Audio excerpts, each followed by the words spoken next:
वो कहाँ गलत थी।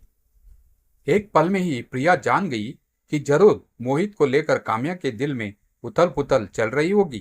ऑफिस में काम्या का उदास चेहरा आज सबके लिए कुतूहल का विषय था। चुलबुली काम्या कभी ऐसे भी चुप्पी का आवरण ओढ़कर बैठ सकती है, किसी ने सोचा ही नहीं था। वैसे भी काम्या ऑफिस में सिर्फ अपनी सहेली प्रिया के ही करीब थी, जिसे वह अपनी सारी व्यक्तिगत बातें साझा करती थी। और प्रिया अभी 2 दिन की छुट्टी पर थी। काम्या का चुलबुलापन ऑफिस में हमेशा एक सकारात्मक माहौल बनाकर रखता। ऑफिस की छोटी छोटी परेशानियों को वह अपनी खुशनुमा बातों से हल कर देती थी। प्रिया अक्सर उसे चिढ़ाती, सच में तो कमाल है, कभी किसी बात की कोई चिंता नहीं होती तुझे, मुझे तो छोटी छोटी बातों की टेंशन हो जाती है। और काम्या जड़ से उसकी पीठ पर धौल जमा कर कहती, जिंदगी आज में जीने के लिए ही है, छोटी छोटी बातों की क्या टेंशन लेनी। 2 दिन काम्या चुपचाप रही। अपनी सहकर्मियों से भी उसने सिर्फ हाँ हूं में बात की और काम निपटा कर चल दी। 2 दिन बाद जब प्रिया आई तो उसे ऐसे देखकर सन्न रह गई। एक पल में ही प्रिया जान गई कि जरूर मोहित को लेकर काम्या के दिल में उथल पुथल चल रही होगी। वह जानती थी कि मोहित और काम्या पिछले 1 साल से दोस्त थे। हाँ, उन्हें वह दोस्ती कह सकती है, क्योंकि उनके रिश्ते का तो कोई नाम ही नहीं था। दोनों घंटों बातें करते, घूमने फिरने जाते, पर वे किसी रिश्ते में नहीं थे। ना वह उसकी गर्लफ्रेंड थी और ना वह उसका बॉयफ्रेंड, जो एक नया चलन चला था, सिचुएशनशिप। दोनों उसी का अनुसरण कर झटके वक्त बिता रहे थे। तुझे पता है प्रिया, वह मुझे किसी बात के लिए नहीं रोक सकता। मैं चाहे जहां मर्जी घूमूं फिरूं, उसे कोई मतलब नहीं। सच में सिचुएशनशिप लाजवाब है। प्रिया ने सुनते ही कहा, तो क्या उस पर तेरा कोई हक नहीं रहेगा? वह भी जो चाहे कर सकता है। अरे, हक की क्या बात करनी, उसका जीवन जैसे मर्जी जिए, मुझे क्या। और अगर तुझे कभी उससे लगाव हो जाए, लेकिन वह किसी और के साथ दिल जोड़ बैठे तो? अरे, मैं जानती हूँ ऐसा कुछ नहीं होगा। मैं जानती हूँ कि वह मेरा सिर्फ एक दोस्त है। उसकी खुशी देखकर प्रिया ने भी ज्यादा बहस नहीं की। उसकी खुशी देखकर प्रिया कई बार सोचने को मजबूर हो जाती कि क्या जो वह कर रही है वह सही है, या फिर जो उसके मन का डर है वह सही है। खैर, प्रिया और काम्या की दोस्ती परवान चढ़ती रही और साथ ही काम्या के साथ मोहित की सिचुएशनशिप भी। पर आज काम्या को उदास देखकर प्रिया के दिल का डर फिर से उसके दिमाग पर हावी हो रहा था। लंच टाइम में जब उसने काम्या से पूछने की कोशिश की तो वह बोली कि मोहित आजकल उससे उतना नहीं मिलता, ना ही उसके मैसेज का जवाब देता है और ना ही उसके साथ कहीं घूमने फिरने का कोई प्रोग्राम बनाता है। अगर वह खुद से कितने बार बोले तब जाकर एक बार हाँ बोलता है, और उसमें भी अनमना सा बैठा रहता है। उसकी बातें सुनकर प्रिया कुछ कुछ समझ गई थी, पर प्रत्यक्ष रूप से सामान्य व्यवहार करते हुए बोली, तो क्या हुआ, ठीक है ना? तो वो कौन सा तेरा बॉयफ्रेंड है जो तुझे इतनी चिंता है? नहीं, बोलता तो ना सही, और अगर कहीं घूमने फिरने ही नहीं जाता तो रहने देना। ऐसे कैसे कर सकता है वो मेरे साथ? अरे, इतना समय बिताया है हमने, तो क्या एकदम से मुझे यूं छोड़ देगा? छोड़ने की बात कहाँ से आ गई काम्या? तुम्हारा तो कोई रिश्ता ही नहीं है जो तुझे वह छोड़ेगा। तुम तो बॉयफ्रेंड गर्लफ्रेंड भी नहीं ही, तुम्हारी तो सिचुएशनशिप चल रही है ना।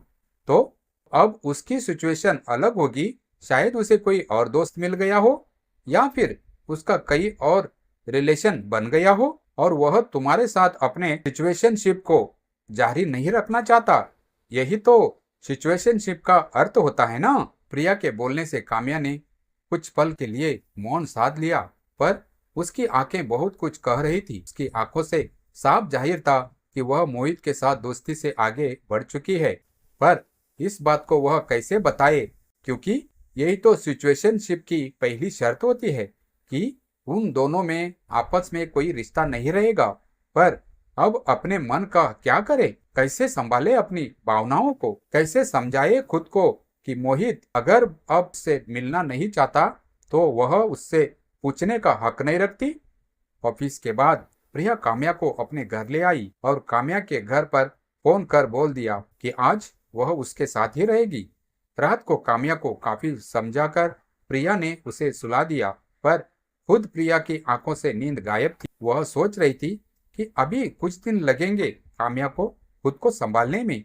वह समझ नहीं पा रही थी ऐसे नए चलन जिसमें ना कोई रिश्ता हो ना बंधन कहाँ तक निभ सकता है। आजादी हर कोई चाहता है, पर कहीं ना कहीं बंधन होना भी जरूरी है। बंधन रिश्तों के मायने समझता है और एक दूसरे की कद्र करना सिखाता है, और यह सिखाता है कि अगर एक कहीं भटक जाए तो दूसरे को उसको संभालने का पूरा हक है। काम्या शायद अब इस बात को समझ पाए या नहीं वह नहीं जानती, क्योंकि अभी तक तो वह इसी उधेड़ बुन में है कि वो कहाँ गलत थी। सुबह जब काम्या की आंख खुली तो सिर भारी था, जैसे सारी रात कोई भीतर ही भीतर उसे झकझोरता रहा हो। प्रिया रसोई में चाय बना रही थी। चाय की खुशबू कमरे तक आ रही थी, पर आज वह खुशबू भी काम्या को राहत नहीं दे पा रही थी। उठ गई? प्रिया ने सामान्य स्वर में पूछा, मानो बीती रात की बेचैनी का कोई असर उस पर नहीं पड़ा हो। काम्या ने हल्की सी मुस्कान ओढ़ ली। हाँ, बस ऐसे ही। दोनों चुपचाप चाय पीने लगी। कुछ देर बाद काम्या ही बोली, प्रिया, क्या मैं वाकई गलत थी? प्रिया ने कप नीचे रखा। गलत या नासमझ? काम्या ने उसकी ओर देखा। गलत ये नहीं था कि तूने आजादी चाही, प्रिया बोली। गलत ये था कि तूने मान लिया कि दिल भी नियम मान लेगा। सिचुएशनशिप में सबसे बड़ा झूठ यही होता है कि कोई जुड़ता नहीं। काम्या की आंखें भर आई। मैंने कभी उससे कुछ मांगा नहीं प्रिया, बस उसका साथ, उसकी मौजूदगी, और वही तो सबसे बड़ी मांग होती है, प्रिया ने धीरे से कहा। ऑफिस पहुंचकर भी काम्या खुद को संभाल नहीं पा रही थी। हर नोटिफिकेशन पर फोन उठाती, हर आहट पर उसे लगता शायद मोहित आ गया हो। दोपहर तक उसने तय कर लिया अब भागने से कुछ नहीं होगा। शाम को उसने रोहित को मैसेज किया, तुझसे मिलना है, जरूरी है। काफी देर बाद जवाब आया, ठीक है, आज शाम। कैफे में बैठी काम्या के हाथ कांप रहे थे। मोहित सामने बैठा था, पहले जैसा ही शांत, सहज, बस आंखों में वह अपनापन नहीं था। क्या कहना था? मोहित ने पूछा। काम्या ने गहरी सांस ली। बस ये जानना चाहती थी, क्या मैं तुम्हारे लिए अब कुछ भी नहीं हूँ? मोहित कुछ पल चुप रहा, फिर बोला, हमने तय किया था ना, कोई उम्मीद नहीं, कोई बंधन नहीं। तय हमने किया था। काम्या की आवाज भर्रा गई, पर दिल ने नहीं। मोहित की नजरें झुक गई।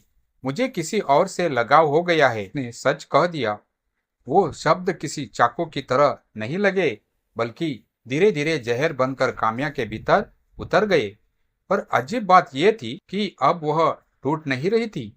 ठीक है, उसने खुद को समेटते हुए कहा, कम से कम आज साफ तो बोल दिया। घर लौटकर वह देर तक आईने के सामने खड़ी रही, वही चेहरा, पर आंखों में अब एक नई समझ थी। उसे एहसास हुआ कि गलती मोहित की नहीं थी, गलती उस परिभाषा की थी जिसमें उसने अपने दिल को कैद कर दिया था। नाम न देकर भी उम्मीद पाल ली थी। अगले दिन ऑफिस में काम्या फिर से मुस्कुराई। वह हंसी अब पहले जैसी चुलबुली नहीं थी, पर सच्ची थी। प्रिया ने उसे देखकर राहत की सांस ली। अब? प्रिया ने पूछा। काम्या ने कहा, अब रिश्ता हो तो नाम के साथ होगा, और अगर नाम नहीं तो दिल भी नहीं। कभी कभी टूटना जरूरी होता है, ताकि इंसान ये समझ सके कि आजादी और अकेलेपन में फर्क क्या है। काम्या ने अब सीख लिया था, दिल को हल्के में लेने वाले चलन दिलों को ही सबसे ज्यादा भारी कर देते हैं।